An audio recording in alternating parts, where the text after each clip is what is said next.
Welcome to Prayer Points for the Harvest, a weekly communication designed to equip you to pray for the fulfillment of the Great Commission.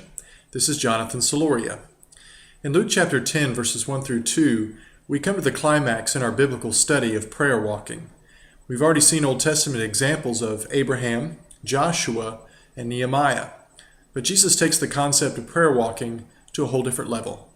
In Luke chapter 10, verses 1 through 2, the Bible tells us that Jesus sent out 72 followers in teams of 2 to every city and place that he himself was about to go. And as he sent them, he gave them these instructions. The harvest is plentiful, but the laborers are few.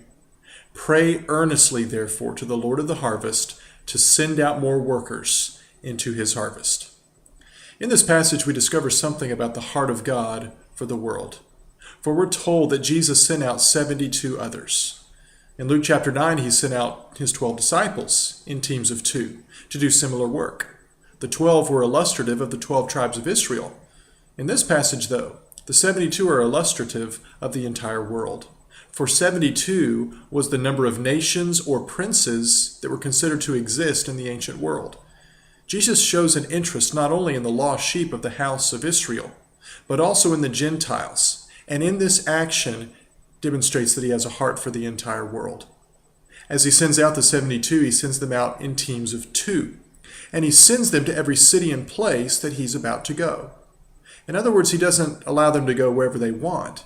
He has a plan for them, for he has an itinerary. And their purpose is simply to go and to herald his coming. And as they go, Jesus gives them this command. He tells them to pray for God to send out more workers into his harvest. Why? Because the harvest is plentiful. As the 72 went out, they would discover that their efforts were insufficient. Their efforts were inadequate. They could follow the command of Jesus Christ. They could proclaim his coming. But there were still so many more people that they could never reach.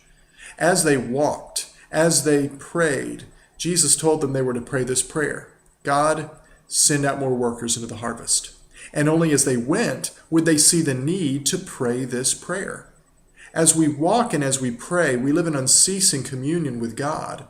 But we also discover the magnitude of the harvest. And when we see the magnitude of the harvest, we're struck by the necessity of prayer.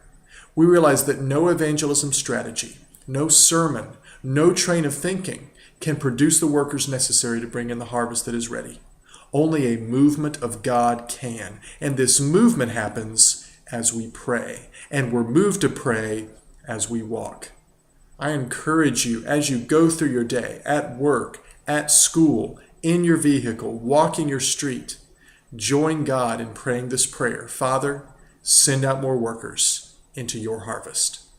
I encourage you this week as you walk and as you pray to ask God to provide you with support and accountability to do his work. Ask God to send you where he is already moving. Ask God for vision to see the plentiful harvest. Ask God to send out more laborers into his harvest. And thank God for being the Lord of the harvest and sovereign in all things.